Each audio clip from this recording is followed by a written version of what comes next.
बिस्मिल्लाहिर्रहमानिर्रहीम। मैथमेटिक्स का लेक्चर हम लोग स्टार्ट करते हैं। इसमें सबसे पहला जो चैप्टर है हमारा वो है जी रियल नंबर्स के बारे में।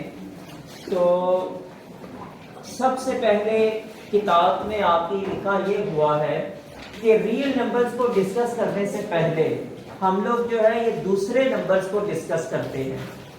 कुछ आप लोगों के सेट्स जो है ना वो ऐसे हैं जो हम लोग छोटी क्लासेस में पढ़ चुके हैं, लेकिन एक दफ़ा यहाँ पे मैं आप लोगों के पास रिवाइज करवा देता हूँ। आप लोग अपनी कापियों के ऊपर उनको लिख भी लें ताकि जो है ये आप लोग उनको रिवाइज भी कर लें, और अगर पहले किसी को इस बात की समझ नहीं आई हुई तो वो ज़रा दोबारा उनको लिख लेंगे। अच्छा जी, सबसे पहले जी यहाँ पे आपकी किताब के अंदर लिखा गया है नेचुरल नंबर, कुदरती आदाद। ठीक है, तो इनकी यहाँ पे जो डेफिनेशंस हैं ये इंग्लिश के अंदर लिखी हुई हैं। वो आप लोगों के पास सफ़ा मेंशन है कि सफ़ा नंबर 2 के ऊपर नेचुरल नंबर, ये आपके पास इनकी डेफिनेशंस लिखी हुई हैं। तो मैं आप लोगों को इनका साथ साथ में जो है ये उर्दू के अंदर तारुफ आपकी कापियों पे लिखवाता जाऊंगा, तो आपने इनको वहां से याद कर लेना है, और इनका इंग्लिश में जो ट्रांसलेशन है वो आपकी किताब के अंदर मौजूद है। ठीक है जी, यहाँ पे इनका उर्दू में नाम है जी कुदरती आदाद, और इंग्लिश में आपकी किताब के अंदर मौजूद है नेचुरल नंबर्स।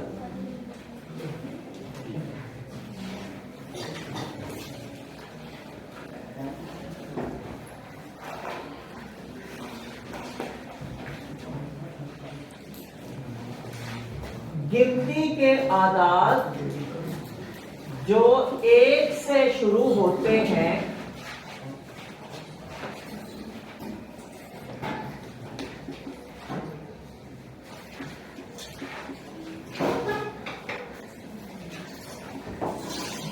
और आगे जहां तक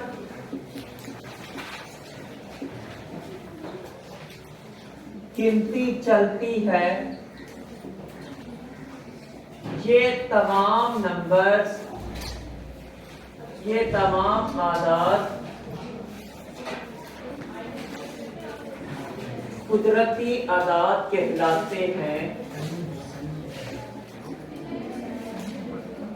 और इनका जब हम लोग सेट बनाते हैं तो सेट में इनको जो है ये मेंशन किया जाता है n से। नेचुरल का n है तो n से मेंशन करके, तो आपने n बराबर है ये दरमियानी ब्रैकेट का जो है ये इस्तेमाल करना है, जिसको हम लोग इंग्लिश में करली ब्रैकेट भी कहते हैं। दरमियानी ब्रैकेट को इंग्लिश में करली ब्रैकेट भी कहते हैं। अब ये है कि ये 1 से हमने बात की है कि ये 1 से शुरू होगा। कुदरती आदाद जो है ये 1 से शुरू होंगे, तो ये बन जाएगा 1 2 3 4। आगे ये डॉट मैं लगा रहा हूं और यहाँ पे सेट मैंने करली ब्रैकेट लगा के बंद कर दिया है। डॉट्स का मतलब ये होता है कि ये एक ऐसी चीज है जो अनलिमिटेड है। डॉट्स का मतलब ये है कि ये अनलिमिटेड है। ठीक है, जिसकी आखिरी हद का हमें कोई पता नहीं है कि ये आखिरी हद इसकी क्या है। और यही बात है कि हमें गिनती की आखिरी हद का कोई पता नहीं कि गिनती कहां पे जाके मुकम्मल होती है। जहां पे मुकम्मल आप लोग करेंगे वहां से दूसरा कोई बंदा जो है उसके शुरू में फिर एंड पे एक फिर लिख देगा, और वहां से आगे वो एक नई जो है ये किताब चलाना शुरू कर देगा। यानी कभी भी गिनती जो है ये खत्म नहीं होगी। तो जनाब पहली हमारे पास डेफिनेशन ये थी कि कुदरती आदाद यानी नेचुरल नंबर। दूसरी तारीफ है हमारे पास होल नंबर्स, और उर्दू में इनको कहते हैं मुकम्मल आदाद।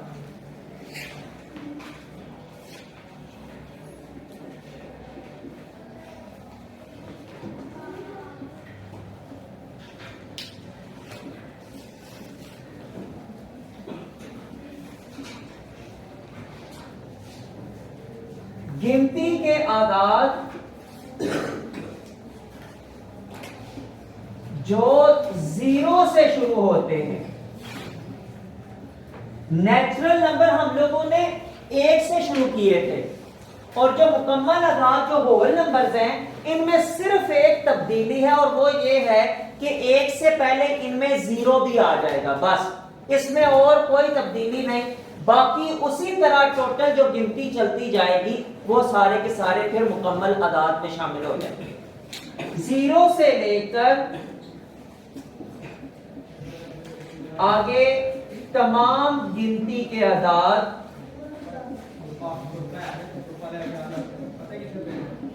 मुकम्मल आदाद में शामिल हैं।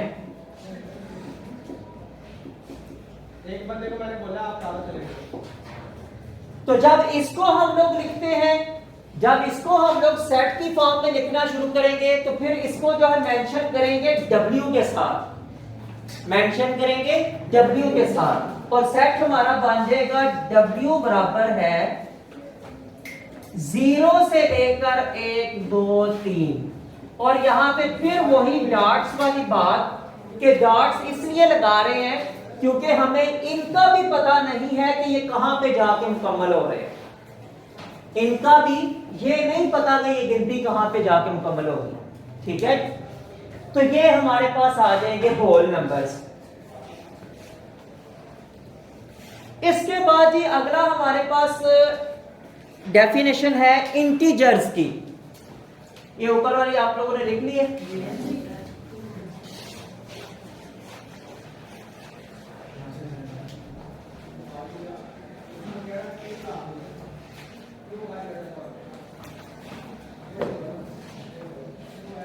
इंटीजर्स को उर्दू में कहते हैं कि सही अदाद।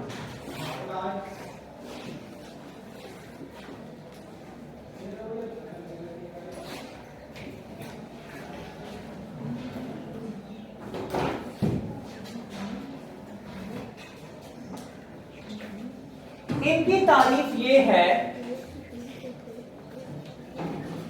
पहले वैसे मैं आपको बता दूं कि इसमें गिनती के तमाम अदाद शामिल हैं।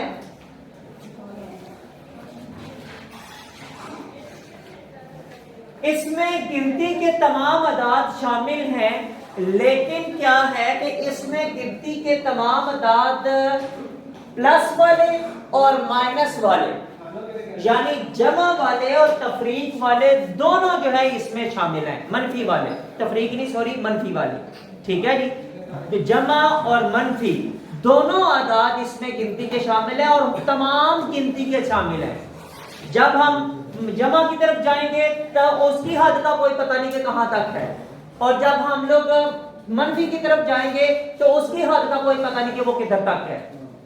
जहां तक गिनती चलनी है उसमें मनफी और जमा दोनों अदाद शामिल हैं और जीरो भी शामिल है, ठीक है जी। गिनती के आदाद जिनमें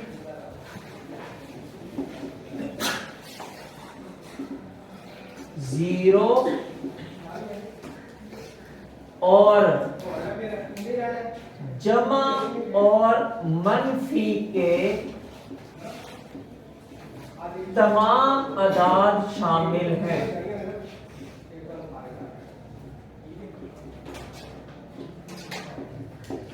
इसका भाई जब सेट लिखने लगते हैं तो सेट के लिए इसका जो नाम लिखा जाता है वो जेड है जी। इनके लिए तो हम लोगों ने होल नंबर के लिए W लिखा था और नेचुरल नंबर के लिए जो है ये N लिखा था, लेकिन ये जो भाई है ना इंटीजर्स यानी सही अदाद के लिए उसके लिए भी Z इस्तेमाल किया जाता है। लफ्ज अल्फाबेट जो है ये Z इस्तेमाल किया जाएगा। अब आपने क्या करना है कि कर्ली ब्रैकेट हम लोग लगाएंगे, लेकिन इसमें भाई सेट इस तरह बनता है कि इसको ना लिखने के दो तरीके होते हैं। इसको लिखने के दो तरीके हैं। एक तरीका ये है कि आप यहाँ पे दरमियान में लिखे 0 और यहाँ पे लिखे -1 -2 -3 और फिर यहाँ पे आके डॉट्स लगा दें कि जब माइनस की तरफ जा रहे हैं तो फिर भी कोई हद का पता नहीं है। फिर ये है कि अगर 1 2 3 यहाँ पे लिख रहे हैं तो फिर भी डॉट्स लगा के तो ये आप ब्रैकेट बंद कर दें। अब क्या हो गया है कि प्लस वाले नंबर भी लिखे गए हैं और माइनस वाले नंबर भी लिखे गए हैं। एक तरीका लिखने का इसको ये है, और दूसरा तरीका क्या है? दूसरा तरीका है जी z बराबर है, यहां पे शुरू पे लिखेंगे 0 और कामा, जैसे कामा जैसे सेट के अंदर लिखना होता है, प्लस माइनस 1, ठीक है, फिर आ गया कॉमा प्लस माइनस 2, फिर कॉमा प्लस माइनस 3 और यहां पे आके डॉट लगा दे। इसका मतलब क्या है कि गिनती के प्लस और माइनस वाले दोनों नंबर इस ग्रुप के अंदर शामिल हैं, और आगे हमने डॉट्स जब लगा दिया तो इसका मतलब यह है कि उनकी कोई लिमिट नहीं है, जहां तक गिनती चलती जाएगी वो सारे जो है वो इंटीजर्स इसमें शामिल होंगे। ये है जी इंटीजर्स की डेफिनेशन।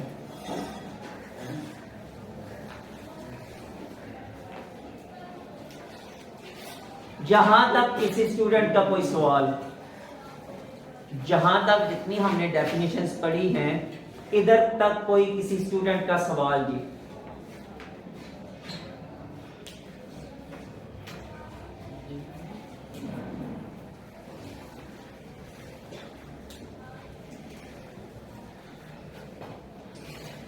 आगे हमारे पास आ जाता है जी रैशनल नंबर्स, ठीक है।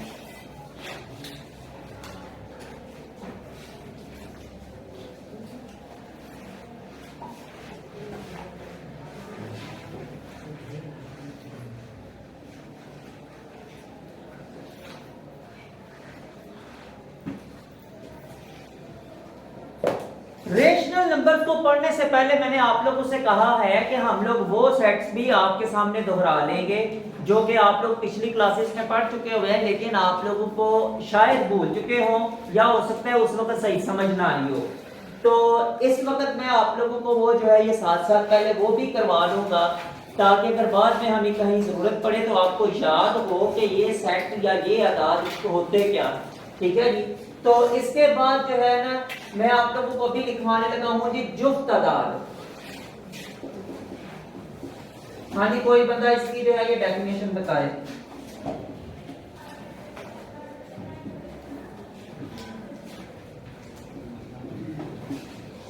जी, खड़े हो जाए रेहान। जो दो के पहाड़ में आते हैं उन्हें जुफ्त कहते हैं।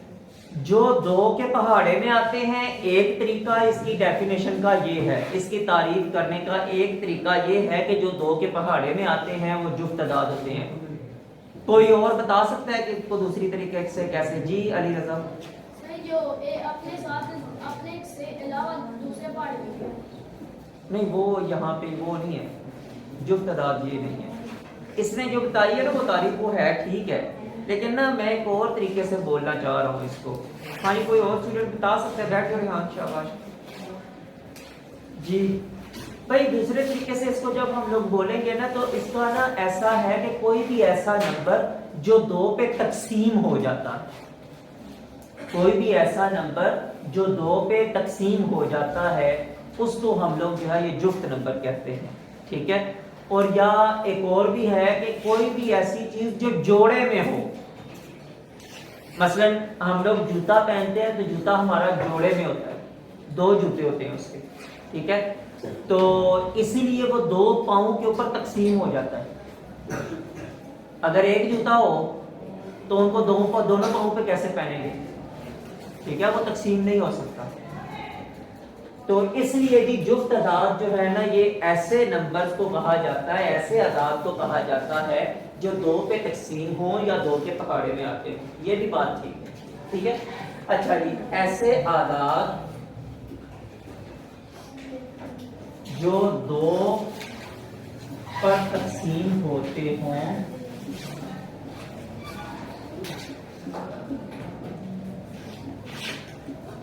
उनको जुफ्त अदाद कहते हैं, और इंग्लिश में इनको जी इवन नंबर कहते हैं, ठीक है जी।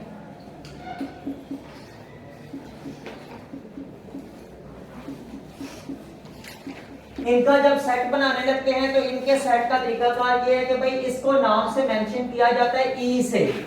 इवन नंबर यहां से ई लिया और यहां पे इसका ई बराबर लिखा जाएगा। अच्छा, अब ये जो है ना ये ब्रैकेट लगा के तो अब यहां पे लिखेंगे ये शुरू होते हैं दो से, 2 4 6 8 10 और आगे फिर मैं वही डॉट्स लगा रहा हूं कि जहां तक गिनती चलती जाएगी उसमें जो भी ऐसे नंबर आएंगे जो 2 पे तकसीम होते हैं वो सारे के सारे इस सेट के अंदर मौजूद हैं। ठीक है जी, ऐसे जो भी नंबर हैं जो कि 2 पे तकसीम होते हैं वो सारे के सारे इस सेट के अंदर मौजूद होंगे। अच्छा, अब यहां पे ना एक सवाल यहां पे आता है, मैं आप लोगों से पूछना चाहूंगा।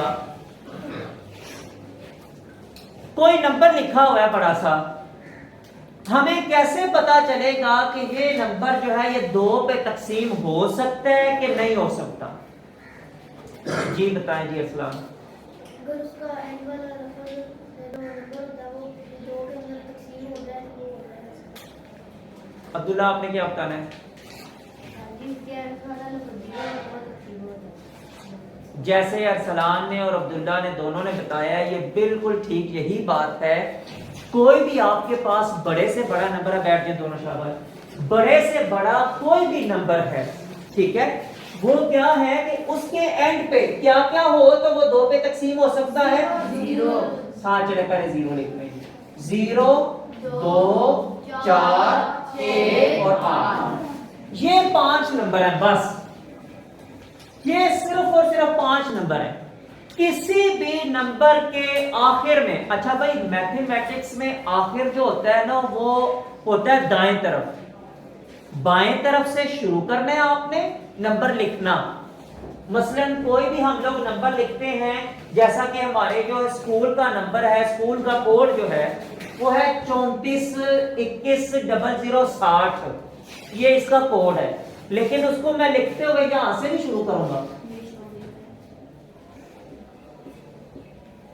गलत है। मैंने इस तरह से शुरू किया, ये गलत है। नंबर लिखते हुए आपने शुरू करना है उसको यहां से 34 से, 34 21 00 60, ये लिखा है मैंने। अब ये मुझे बताएं कि हमारे स्कूल का कोड जो है ये जुफ्त है या ताक है? जुफ्त है। क्यों जी? इसके एंड पे इन 5 नंबरों में से एक नंबर 0 जो है ये मौजूद है, जो कि हमें बता रहा है कि ये कोड जुफ्त है। ठीक है जी। तो इसी तरह और भी नंबर आखिर जो देखना होता है वो ये वाला है आखिर, ये वाला नहीं। आखिर जो है ये है आखिरी नंबर। तो इसको हम लोग देखेंगे कि अगर इन 5 नंबरों में से कोई नंबर है तो ये नंबर 2 पे तकसीम हो जाएगा। हम ये जरूरी नहीं है कि तकसीम करके चेक करें, अगर ये नंबर आखिरी इनमें से है ये 2 पे तकसीम हो जाएगा। ठीक है। इसके बाद ही अगली डेफिनेशन हमारे पास आज वो लास्ट करेंगे और वो है 8 नंबर। उसके बाद आगे फिर जो है ये इंशाल्लाह ताला बाकी कल करेंगे।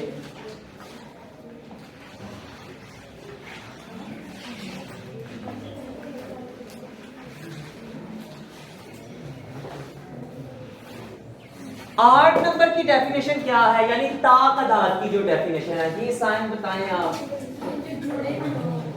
है जी, जो जोड़े में ना हो। ठीक हो गया। और कोई इसकी बात, जिस तरह हमने पिछली डेफिनेशन में पढ़ी, इवन में नहीं 2 पे तकसीम नहीं होते, वो 2 पे तकसीम नहीं होते। तो ऐसे नंबर जो है वो सारे ताक नंबर होंगे। ठीक है, शाबाश बैठ जाइए।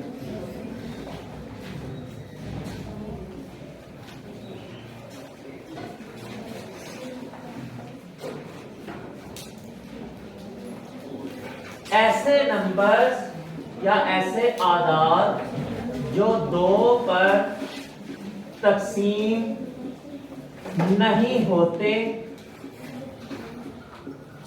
उनको ताक आदाद कहते हैं। और इसको जब सेट में आपने लिखना है तो फिर इसका लिखने का तरीका ये है कि O बराबर है, ये करली ब्रैकेट, फिर आएगा 1 3 5 7 और इसी तरह आगे ये चलते जाएंगे। जितने भी नंबर 2 पे तकसीम नहीं होंगे वो इस सेट के अंदर आ जाएंगे। अच्छा जी, अब एक और बात फिर यहां पे आ जाती है सवाल कि यहां पे बताएं कि जनाब कोई नंबर ऐसा जो कि हमें पता ना हो कि ये 2 पे तकसीम हो सकता है कि नहीं हो सकता, उसकी पहचान कैसे करेंगे? मसलन ऐसा नंबर कि जो 2 पे तकसीम नहीं हो सकता, जैसा कि हमने 5 नंबर लिखे थे 2 पे तकसीम होने के लिए। अब ऐसा नंबर कि ये 2 पे तकसीम नहीं हो सकता, ये कैसे पता चलेगा? जी उमर। इसके आखिर में 3, 5, 7, 9। ठीक है, सही है, आपने सही बताया। जिस तरह 2 पे तकसीम होने वाले के लिए 5 नंबर है ना, इसी तरह 2 पे तकसीम ना होने वाले के लिए भी 5 नंबर हैं जी, और वो है 1, 3, 5, 7 और 9। असल में कोई बात पता क्या है, आप लोगों की जो सारी गिनती है ना, वो इन 10 नंबरों से बनी हुई है। 0, 1, 2, 3, 4, 5, 6, 7, 8 और 9, ये 10 नंबर है। ऐसे कह लें जैसे हमारी उर्दू जुबान के मसलन अल्फबेट जो है वो उसके तकरीबन अल्फाबेट्स हैं 32 हैं तकरीबन, ठीक है। इंग्लिश जुबान के अल्फाबेट्स हैं वो तकरीबन 26 हैं, उन्हीं से सारे लफ्ज बने हुए हैं। तो इसी तरह जो गिनती के अल्फाबेट्स हैं वो 10 हैं सिर्फ, उन्हीं से बाकी सारे नंबर जो है ये बनते हैं। तो ताबदत की निशानी ये है कि भाई किसी नंबर के एंड के ऊपर इनमें से कोई नंबर आ जाए, आप उसको जो है ये तकसीम किए बगैर बता सकते हैं कि जनाब ये नंबर ताक नंबर है और ये 2 पे तकसीम नहीं हो सकता। तो आज का हमारा लेक्चर यहाँ पर ही खत्म होता है इंशाअल्लाह ताला। इसके आगे और भी कुछ जो है ये ग्रुप हैं, डेफिनेशंस हैं जो सेट्स के हवाले से या नंबर्स के हवाले से हैं, तो वो इंशाअल्लाह ताला फिर मैं आप लोगों को कल लिखवाऊंगा, और उसके बाद जब ये मुकम्मल हो जाएगा तो फिर हम लोग अपने जो है ये कोर्स की तरफ आएंगे और वहाँ पे हमारी डेफिनेशन है रेशनल नंबर्स की, ठीक है जी। तो इंशाअल्लाह ताला अब कल इंशाअल्लाह बाकी काम करेंगे।